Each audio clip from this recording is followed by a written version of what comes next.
నేను సద్గురు కాళీకృష్ణ భగవాన్ వారి ఆశ్రమంలో ఉన్నప్పుడు అక్కడ ఒకరోజు జరిగిన సంఘటన ఏంటంటే, మధ్యాహ్నం మాటలు భోజనం తినే సమయంలో ఆ రోజు కూర వంకాయ కూర భోజనంలో పెట్టారండి. నాకైతే వంకాయ కూర అంటే ఇష్టం ఉండదండి. వంకాయ కూర వండినప్పుడల్లా గురువుగారు దయ అని చెప్పి మింగేసుకోండి, నమిలివ్వండి కాదండి, తగడగా తినేసుకోండి. అక్కడ అది లేకపోతే అక్కడ ఏది పెడితే తినాలి, రెండోది దొరకదండి. అక్కడ ఏ రోజైతే ఏం పెట్టారో అది తినవలసిందే, ఆల్టర్నేటివ్ ఉండదండి. ఇంకా అది లేదు కాబట్టి, ఇంకా రెండో అవకాశం లేదు కాబట్టి, దాన్ని కడుపు నింపుకోవాలి కాబట్టి దాన్నే ఇష్టం లేకపోయినా గురువుగారు దయ అనుకుని మింగేసుకోండి. మింగేస్తే అలాగే ఇప్పుడు వంకాయ కూర ఉన్నా అలాగే మింగేసుకోండి అంతే.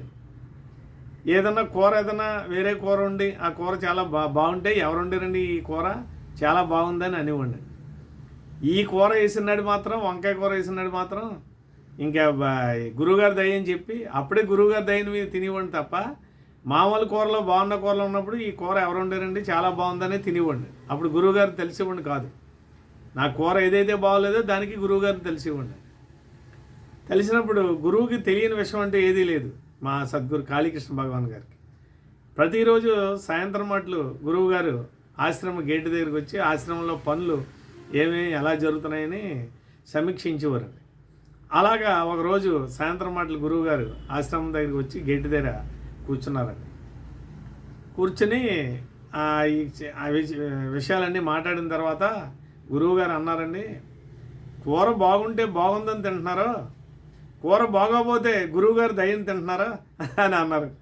అక్కడ నేనే ఉన్నాను, నా గురించి అన్నారని తెలుసుకుని నమస్కారం పెట్టానండి. అప్పుడు చెప్పారండి గురువుగారు, ఒరే నీకు పంచభక్ష పరమాన్నాలు పెట్టినప్పుడు నన్ను పిల్లరా, నేను వచ్చి తిని ఏదన్నా నీకు ఏదైనా చెయ్యాలంటే చేస్తాను, నీకు అక్కర్లేంది నాకు పెడుతున్నావు, బాగుంటే బాగుందని తినేస్తున్నావు, అలా చేస్తే నా ఆశీర్వాదం నీకెక్కడ ఉంటుందిరా అని గురువుగారు ఆ రోజు ఆ రకమైనటువంటి ఈ విషయాన్ని నాకు తెలియజేశారు.